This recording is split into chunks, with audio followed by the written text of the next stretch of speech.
Friends అక్కడ పూరి ప్రెస్లో అవుతున్నటువంటి పూరీలు కాదు, పూరీలు లాంటి అప్పాలు. ఇక్కడైతే మనము ఇదిగోండి, ఇదేమో చేతితో వస్తున్నవి. అసలు పూరి ప్రెస్ కంటే చేతితో పక్షుల సౌండ్ చూడండి ఎంత బాగుందో. మేమైతే ఈరోజు బయట కూర్చొని చేస్తున్నాము. అసలు కూర్చొని చేస్తే ఈజీగా ఉంటుంది కదా అన్న ఉద్దేశంతో. నేను చేసినది మాత్రం ఇంకా అయ్యలే. చేసాను ఏడా గిది నేను చేతితో చేసింది ఇంతకుముందు. మరి గిది నేను కాంతుంది. అదిగోండి, అది అఖిల్ చేతితో చేశారు. చేతితో చేసి క్రిస్పీగా టేస్టీగా బాగుంటాయి.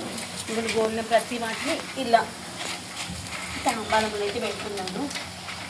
ఆరిపోయిన తర్వాత స్టీల్ డబ్బాల్లో పెట్టేసుకున్నాం. డబ్బాలు కూడా తోమేసి పెట్టేసుకున్నాము. కొంచెం ఆయిల్ ఎక్సెస్ ఉన్నదంతా పోతుంది. మంచి ఉల్లి పొరక వేసుకున్నాం కదా, క్రిస్పీగా మంచిగా వస్తాయి తెలుసా. ఇదిగోండి అప్ప చూడండి, పిచ్చుకు ఇదిగోండి ఇలా మంచి క్రిస్పీగా వస్తాయి. చాలా టేస్టీగా ఉంటాయి అన్నమాట ఇలా చేస్తే.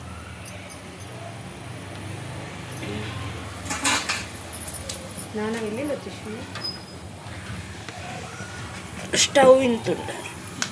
స్టవ్ చాలా చిన్నగా పెట్టేసుకున్నాను. ఫ్లేమ్ పెద్దగా పెట్టేసరికి అది లోపల కావట్లేదు అనమాట. ఆయన హలో, నేనైతే ఈరోజు సంక్రాంతి పండగ కోసం అయితే మన తెలంగాణ స్టైల్ అప్పాలు అయితే చేస్తున్నాను. ఓడప్పాలు అంటాం కదా, గారెప్పాలు, అవైతే చేస్తున్నాను. పచ్చిమిర్చితో చేస్తున్నాను, చాలా బాగుంటుంది. దానికోసం పచ్చిమిర్చి, కొన్ని వెల్లుల్లి రెబ్బలు, ఎల్లిపాయలు ఉంటాయి కదా, ఎల్లిపాయలు పొట్టు తీసేసి వేసేసుకున్నాను. బాగుంటుంది. అమ్మ ఇట్లా చేసేవాళ్ళు, నాకు చాలా ఇష్టం అన్నమాట. అదే స్టైల్లోనైతే ఇప్పుడు నేను చేస్తున్నాను. దీంట్లో ఇంకా మిక్సీ పట్టుకుంటే మనం ఏం చేయాలంటే జీలకర్ర ఒకటి వేసుకోవాలి. నీళ్ళు మసులుతూ ఉన్నాయి కదా, దీన్ని ఒకసారి మిక్సీ పట్టుకొచ్చుకుందాం. జీలకర్ర కొంచెం ఎక్కువ వేసుకుందాం, బాగుంటుంది. ఓకేనా, మిక్సీ పట్టుకున్నాక ఫ్రెండ్స్ నేను వీడియో ఆన్ చేశాను అనుకున్నాను, ప్లీజ్ మర్చిపోకండి. నేను మళ్ళీ ఒకసారి చెప్తా. ఉప్పు రుచికి అయినంత వేసి ఈ స్పూన్తో 2 స్పూన్లు వేసుకున్నాను. పసుపు ఏమో మనకి ఈ స్పూన్తో 2 స్పూన్స్ వేసుకున్నాను. తర్వాత ధనియా పౌడర్ ఈ స్పూన్తో 2 స్పూన్లు వేసుకున్నాను. ఇవన్నీ ఎందుకంటే ఇది మనకి టేస్ట్ని బాగా ఇస్తుంది. తర్వాత ఓమ వేస్తున్నాను. ఓమ దేనికోసం అంటే మనకి ఈ యొక్క డీప్ ఫ్రై ఐటమ్స్ని మంచిగా డైజెషన్ చేయడం కోసం ఉపయోగపడుతుంది. తర్వాత నువ్వులు రుచికి చాలా బాగుంటుంది. తర్వాత వచ్చేసి మనం కచ్చపచ్చగా మంచిగా మిక్సీ పట్టుకున్నాం. మెత్తగా మిక్సీ పట్టుకున్నటువంటి కారము, అదే పచ్చి కారము, దాంట్లోనే వెల్లుల్లి, జీలకర్ర ఇవన్నీ వేసేసుకొని మిక్సీ పట్టేసుకున్నాను. దీంట్లో ఇదంతా వేసేసి మళ్ళీ ఒకసారి మంచిగా మరగనిద్దాం. ఆల్రెడీ మరిగే దాంట్లో వేసా, ఇవన్నీ వేసేసరికి మరగడం ఆగిపోతుంది. ఇప్పుడు మళ్ళీ మిగిలిన ఇంగ్రీడియంట్స్ మరగనిద్దాం. ఇప్పుడు వాటర్ ఇలా మంచిగా మరుగుతూ ఉండాలి. ఇలా వాటర్ మరిగేటప్పుడు మనం పట్టించుకున్నటువంటి పిండి ఉంటుంది కదా, ఆ పిండి అయితే వేసుకోవాలన్నమాట. ఇదండి పట్టించుకున్న బియ్యం పిండి ఉంది కదా, ఇది మనము ఫ్లేమ్ కొంచెం చిన్న మంట పెట్టేసుకొని వేసేసుకోవాలి. స్టవ్ ఆన్ చేయొద్దు, స్టవ్ ఆన్లో పెట్టేసుకొని పిండి అయితే వేసేసుకోవాలి.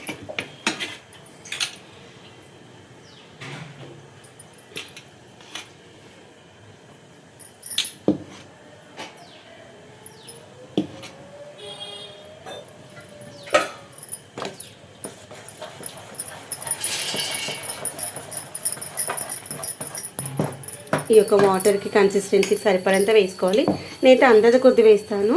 మనకి మెజర్మెంట్స్ అంటే ఒక కప్పు బియ్యం పిండి తీసుకున్నాం అనుకోండి, 1 కప్పు కంటే కొంచెం తక్కువ వాటర్ వేసుకోవాలి. అప్పుడు కరెక్ట్గా సరిపోతుంది. నేనైతే అందాజ కొద్ది పెట్టేసుకుంటాను వాటర్. ఎప్పుడు కానీ వాటర్ అయినా ఉప్పు కారాలు అందాజ కొద్ది వేస్తాను. ఒకవేళ తక్కువ పడితే తర్వాత చూసుకొని వేసుకుంటాను. ఇప్పుడు స్టవ్ బంద్ చేసుకుందాము. స్టవ్ ఆఫ్ చేసేసుకున్నాం అనుకోండి. ఇప్పుడు మనకి ఒకసారి పిండి కలిపేటప్పుడు ఒకవేళ వాటర్ కంటెంట్ ఎక్కువ అనిపించింది అనుకోండి, ఇంకొంచెం పొడి పిండి వేసుకోవాలి. ఒకసారి అంతా కలిపేసుకొని చెక్ చేసుకోండి. కొంచెం పడుతుంది, కింద కొంచెం ఇంకా ఎసరు ఉంది. కలిపేసుకొని మంచిగా మూత పెట్టుకొని దగ్గర దగ్గర ఒక 1 to 2 hours పిండిని మంచిగా ఉమ్మగిలనివ్వాలి. అప్పుడు మనం చేసేటువంటి ఏ పిండి వంటలైనా మురుకులు కావచ్చు, అప్పాలు కావచ్చు, ఏవైనా క్రిస్పీగా వస్తాయన్నమాట. రీజన్ ఏంటంటే మనకి ఆయిల్ పట్టకుండా ఉంటుంది. పిండి పిసికి పెట్టుకోవద్దు, పిండి ఇంతే ఉప్పి పెట్టేసుకొని మూత పెట్టేసుకోవాలి. ఆ లోపల మిగిలిన పనులను చేసేసుకున్నాం అనుకోండి, పిండి కూడా చల్లారిపోతుంది, పిండి మంచిగా ఉమ్మగిలుతుంది. వచ్చేటువంటి రెసిపీస్ ఏవైనా కానీ క్రిస్పీగా వస్తాయి. చాలామంది క్రిస్పీగా రావట్లేవు ఏంటి అని దాంట్లో చాలా రకరకాల టెస్టులు చేస్తూ ఉంటారు. మినపప్పు వేయించి వేసుకుంటూ ఉంటారు, లేదంటే ఇంకా పుట్నాల పప్పు అవన్నీ వేసుకుంటూ ఉంటారు కదా, అవన్నీ ఏమీ అవసరం లేదు. ఇక పిండి ఉప్పడంలోనే ఉంటుందన్నమాట. ఇక్కడ పిండి ఉప్పడం కరెక్ట్గా ఉప్పుకున్నాము, ఆ పిండిని ఒక 1 hour అయినా మినిమం 1 hour అయినా పిండిని రెస్ట్ చేసాము అంటే ఆ పిండి మంచిగా సాఫ్ట్ అవుతుంది అన్నమాట. తర్వాత మనం పిండిని మంచిగా ఉప్పేసుకొని ఒక వేరే పెద్దగా ఉన్నటువంటి ఒక బేషన్ తీసుకుని దాంట్లో పిండి ఉప్పేటప్పుడు మనం ఒకసారి ఉప్పు కారాలు టెస్ట్ చేసుకోవాలన్నమాట. పిండి కలిపిన తర్వాత మనం చపాతీ పిండిలో కలుపుకొని పెట్టుకుంటే అప్పుడు ఒకసారి చెక్ చేసుకోవాలి. చెక్ చేసుకొని ఒకవేళ ఏమైనా తక్కువ ఉందనుకోండి అప్పుడు అడ్జస్ట్ చేసేసుకొని మళ్ళీ పిండి కలిపేసుకొని మనం ఏది చేసుకోవాలంటే దాన్ని చేసుకోవచ్చు. ఇప్పుడు ఈ పిండితో మనము మురుకులు చేసుకోవచ్చు, అప్పాలు చేసుకోవచ్చు. అయితే మనము మురుకులు చేసుకోవడానికి డైరెక్ట్ ఇలానే వాడుకోవచ్చు. అదే అప్పాలు చేసుకోవాలి అంటే ఇప్పుడు దీన్ని సగం చేసేసుకొని దాంట్లో మనం కరివేపాకు, కొత్తిమీర, ఉల్లి ఆకులు, ఎల్లాకులు, తర్వాత పల్లీలు, తర్వాత వచ్చేసి శనగపప్పు, పెసరపప్పు ఇవన్నీ వేసుకోవచ్చు. అయితే మనం పిండిని ఇలా ఉప్పేసుకుని సపరేట్ చేసుకుని అప్పుడు దాంట్లో వేసేసుకోవాలి, బాగుంటుంది. మనం ఇప్పుడే ఇక్కడ మనము ఒకవేళ ఓన్లీ ఇది అప్పాల కోసమే అనుకోండి, దీంట్లో పప్పులు వేసి పెట్టామనుకోండి మనకి ఆయిల్ ఏంటంటే ఎక్కువ పడుతుంది అనమాట. అలా ఆయిల్ ఎక్కువ పట్టకుండా ఉండాలంటే అప్పటికప్పుడు మనము పప్పు నానబెట్టేసుకుని వేసుకుని, నేను ఆల్రెడీ పప్పు నానబెట్టేసుకున్నాను. మనం వేసేటప్పుడు దీంట్లోకి వెళ్ళి వాటర్ తీసేసి వేసేసేయాలి అంతే. పప్పు నానడం వల్ల అది మంచి క్రిస్పీగా వస్తుంది అనమాట. అప్పాలలో వేసినప్పుడు మనం తినేటప్పుడు పంటి కింద వచ్చినప్పుడు క్రిస్పీగా తగులుతూ ఉంటుంది, బాగుంటుంది. ఇది మాత్రం మనకు మురుకులకు సరిపోతుంది. అప్పాల కోసం కావాలన్నప్పుడు నేను దీంట్లో కరివేపాకు వేస్తాను, ఉల్లాకు కూడా వేసుకుంటాను, బాగుంటుంది. ఎల్లాకుంటే కూడా ఇంకా బాగుంటుంది, కానీ ఎల్లాకు మన దగ్గర లేదు కాబట్టి ఓన్లీ ఉల్లాకు ఒకటి వేస్తాను, బాగుంటుంది. ఉల్లాకు ఎక్కువగా వేసుకుంటే మనం మంచిగా క్రిస్పీగా అవుతుంది కదా, కాబట్టి అప్పాలు ఖరాబ్ అయిపోతాయి అన్న టెన్షన్ ఏమీ ఉండదు. ఓకేనా ఫ్రెండ్స్, ఒకసారి కింద పెట్టేసుకొని కలిపేసుకొని మూత పెట్టేసుకుంటాను. ఫ్రెండ్స్ ఇదిగోండి, నేను ఈ యొక్క పిండి వంటలు చేయడానికి కావాల్సినవన్నీ నీట్గా క్లీన్ చేసి పెట్టేసుకున్నాను. ఇక్కడ మనము దేంట్లో గోలించాలనుకున్నామో ఆ కడాయి, తర్వాత వేసి పెట్టుకోవడానికి కావాల్సినటువంటి క్యాన్స్ అన్నీ కడిగి పెట్టేసుకుంటే ఈజీగా ఉంటుంది. ఆ లోపల పిండి కూడా మనకి మంచిగా ఉమ్మగిలిపోతుంది. బ్రేక్ఫాస్ట్ అయిపోయింది, ఆల్రెడీ 3 hours అవుతుంది నేను పిండి ఉప్పేసుకొని. మనం పిండి ఉప్పేసుకొని మన ఇంట్లో పనులన్నీ చేసేసుకున్నాం అనుకోండి, అప్పుడు ఈ పనిలో కూర్చుంటే మనకి ఎంత టైం పట్టినా కానీ ఈజీగా ఉంటుంది. కాస్త తినేసి కూర్చుంటే ఒకసారి పిండి అంతా లూజ్ చేసి ఈ యొక్క తాంబాలంలోకి మార్చేసుకుందాం. తాంబాలంలోకి మార్చిన తర్వాత దీన్ని 2 partsగా డివైడ్ చేసుకుందాము.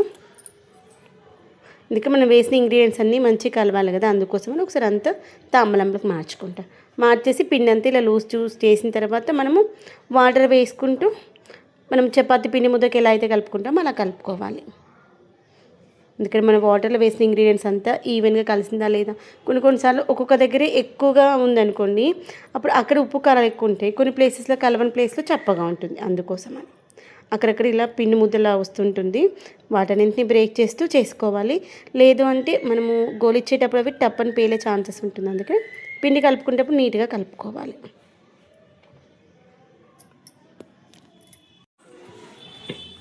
ఫ్రెండ్స్ ఇది కూడా దీన్ని నేను 2 పార్ట్గా సపరేట్ చేసుకున్నాను. కొంచెం నాకు ఉప్పు కారం తక్కువగా అనిపించింది, అందుకని కొంచెం కారపొడి వేసుకున్నాను. మిరపకాయల కారం అయితే సరిపోలేదన్నమాట. ఇదిగోండి 2 partsగా అయితే డివైడ్ చేసుకున్నాను.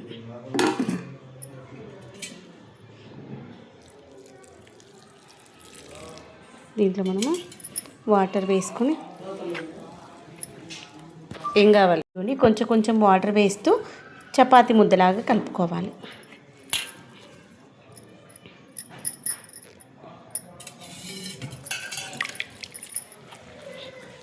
ఇక్కడైతే మనము చల్లటి నీళ్ళే వేసుకోవచ్చు, నార్మల్ వాటర్. దీనికోసం వేడి వాటర్ ఏమి వస్తుంది, ఎక్కువ కూడా ఏం పట్టు, కొంచెం పడుతుంది. పిండిని మాత్రం మంచిగా సాఫ్ట్గా చేసుకోవాలి. ఇప్పుడు ఈ పొడి పిండిని కొంచెం సైడ్కి అనేసుకొని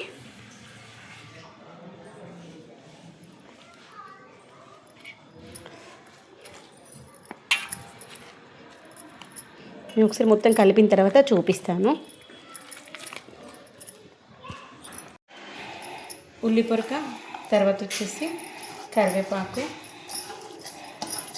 మనం ఆల్రెడీ మార్నింగ్ నానబెట్టేసుకున్నాం కదా, ఒక 1 అవర్ నానిన తర్వాత వాటర్లోకి వెళ్ళి తీసేసినటువంటి శనగపప్పు, తర్వాత కచ్చపచ్చగా దంచుకున్నటువంటి పల్లీలు.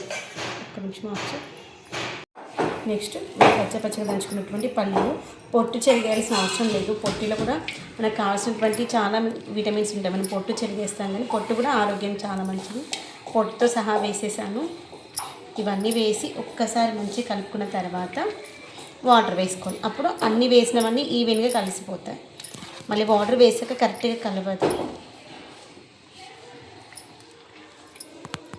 తర్వాత ఇదిగోండి, మనము పిండి ముద్ద కడితే ఇలా రావాలి. ఈ కన్సిస్టెన్సీలో ఉండాలన్నమాట. మనము పిండి ఉప్పుకున్నప్పుడు నేను అసలు దీంట్లో ఒక్క చుక్క కూడా వాటర్ వేయలేదు. ఓన్లీ పిండి ఉప్పినప్పుడు వాటర్ మాత్రమే. అక్కడక్కడ మనకు దండని ఏమైనా ఉంటే ఒకసారి గోతకి ఇచ్చేసామనుకుని వచ్చేస్తుంది. పేలే ఛాన్సెస్ ఉంటాయి, అందుకోసం అని అంతే. ఇలా ఉంటే మనకి అప్పాలైనా మురుకులైనా మంచిగా వస్తుంది. ఇప్పుడు వేసేసాను. వాటర్ వేసుకొని కొంచెంగా చూసుకుంటూ వేసుకోవాలి. ఆల్రెడీ వాటర్ కరెక్ట్ కన్సిస్టెన్సీ సరిపోయింది కదా, ఇంకా కొంచెం ఎక్స్ట్రా వాటర్ అయితే చపాతీ ముద్దలాగా కావడానికి కొంచెంగా పిండిలో వాటర్ని చిలకరిస్తూ పెద్ద తీసుకున్నాం అనుకోండి, మనం కలిపేటువంటి ఇలా రెండు చేతులతో కలిపితే పిండి మంచిగా సాఫ్ట్గా అవుతుంది, తొందరగా అయిపోతుంది ఎక్కువ క్వాంటిటీలో చేసుకునేటప్పుడు.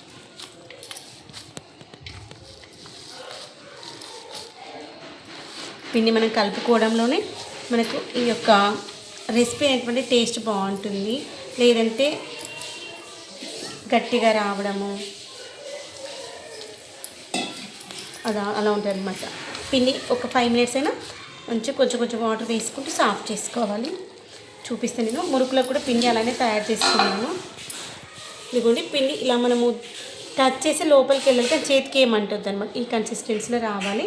ఈ పిండిని కూడా సేమ్ అలానే తయారు చేసుకొని పక్కన పెట్టేసుకున్నాం. ఈ పిండి తలిపేసుకున్నాం అనుకుని ఆ లోపల మనం మురుకులు ఒత్తుకునే లోపల ఇవి మనము పూరి ప్రెస్ పైన కానీ చేతి పైన కానీ చేసుకోవచ్చు అనమాట. పిండి తడిపేసుకొని పెట్టుకుంటే ఈజీగా ఉంటుంది. దీనైతే పిండి తడిపేసిన తర్వాత ఒకసారి చూపిస్తాను. ఇదిగోండి, ఈ కన్సిస్టెన్సీలో పిండి అయితే మొత్తం అంతా తయారు చేసుకుని ఇదిగోండి, మనం ప్రెస్ చేస్తే చేతికి అంటకుండా ఉండాలి. ఇలా వచ్చిన తర్వాత ఒక్కసారి దీన్ని ఇలా రోల్ చేసుకోవాలి. రోల్ చేస్తే మనకి ముద్దలు చేసుకోవడానికి ఈజీగా ఉంటుంది అనమాట. అందుకోసం కొంచెం పిండి తీసుకొని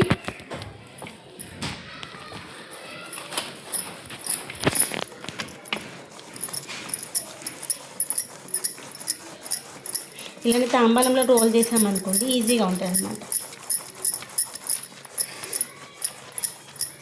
ఇదిగోండి, వీటిని ఇప్పుడు మనం ఇలా చిన్న ముద్దల్లాగా తీసుకొని ఇలా చేసుకోవాలన్నమాట.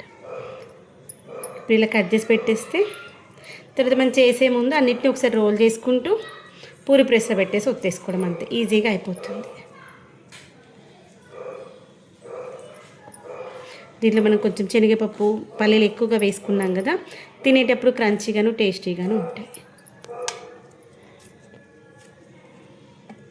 అన్నిటిని ఇలా చేసి పెట్టేస్తే రోల్ చేసుకుంటూ మనం పూరి ప్రెస్లో పెట్టేసుకొని ఒత్తుకోవడం, అంతే. ఓకే ఫ్రెండ్స్, అన్నిటిని ఇలా ఒక బేషన్లో కానీ ఏదైనా ఒక గిన్నెలో వేసి మూత పెట్టుకోవాలి, గాలి కారిపోకుండా. అప్పుడు ఒక్కొక్కటి తీసుకుంటూ రోల్ చేసుకోవచ్చు. ఇట్లా ఓపెన్లో వదిలేసామనుకోండి డ్రై అయిపోతుంది. లేదంటే దీనిపైన ఒక కాటన్ క్లాత్ కట్ వేసుకున్నా కానీ నీట్గా ఉంటుంది. అలా అయినా చేయొచ్చు, లేదంటే ఒక గిన్నెలో వేసి మూతనైనా పెట్టేసుకోవచ్చు. ఒక ఫోటో తీయవా?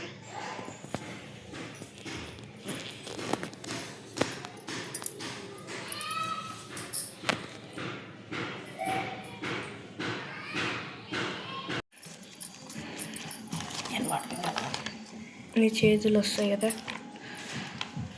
ఇంకా నువ్వు రాకుండా రావడం అంటే కష్టం.